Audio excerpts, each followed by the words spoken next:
आज एक दिलचस्प मामले में ऑनरेबल इलाहाबाद हाई कोर्ट की बेंच, जो कि जस्टिस मुनीर की बेंच थी, उन्होंने एक डीएम बादा को आदेश पारित किया कि उनके खिलाफ अरेस्ट वारंट इशू किया जाए। जो लोकल मजिस्ट्रेट होगा या लोकल प्रशासन होगा वो इस आदेश का पालन करेगा। ये आदेश क्यों पारित किया गया? क्योंकि ऑनरेबल जज ने पहले एक आदेश पारित किया हुआ था कि जो सरकारी एम्प्लॉई हैं उस जिले के, उनके आफ्टर रिटायरमेंट बेनिफिट्स और सैलरी में जो इंक्रीमेंट था वो 1 जुलाई से लागू होने थे, जिसको डीएम बादा ने अनुपालन नहीं किया, जिसके तहत आज सुनवाई करते हुए ऑनरेबल कोर्ट ने उनको अरेस्ट वारंट इशू किया।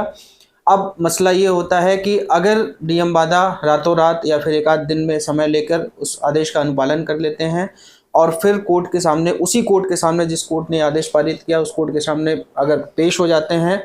और अपना अरेस्ट वारंट के कैंसिलेशन की गुहार लगाएंगे, तो हो सकता है कि ऑनरेबल जज उनका अरेस्ट वारंट कैंसिल कर दें। और अगर वो अब भी देरी करते हैं, अनुपालन नहीं होता है, तो अरेस्ट वारंट का अनुपालन लोकल पुलिस प्रशासन द्वारा किया जाएगा। एक ऐसा ही मामला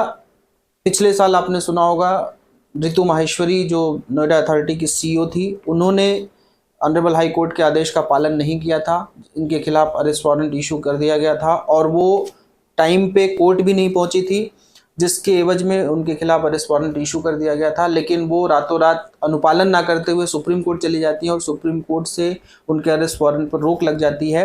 हालांकि डीएम बादा के पास ये भी ऑप्शन अभी है कि वो इस आदेश को चैलेंज कर लें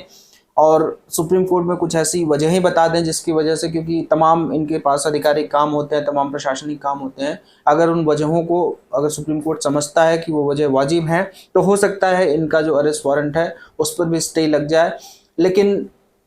ऐसे मामलों में, ज़्यादातर मामलों में ऐसे चांसेस कम होते हैं कि अगर, क्योंकि कोर्ट अरेस्ट वारंट इशू करता है तो बहुत सारी चीज़ों को देखकर, सारे परिस्थितियों को इनका इंतजार करके, इसके पहले भी 2-3 डेट लगी होंगी, उसके बाद ही अरेस्ट वारंट इशू हुआ है। हालांकि अब डीएम बादा के पास 2 ही ऑप्शन बचे हैं, या तो वो सुप्रीम कोर्ट के ऑर्डर के खिलाफ अपील करने जाएंगे, एसएलपी में जाएंगे, या फिर आदेश का पालन करते हुए उसी कोर्ट में पेश होकर अरेस्ट वारंट के कैंसिलेशन के लिए गुहार लगाएंगे।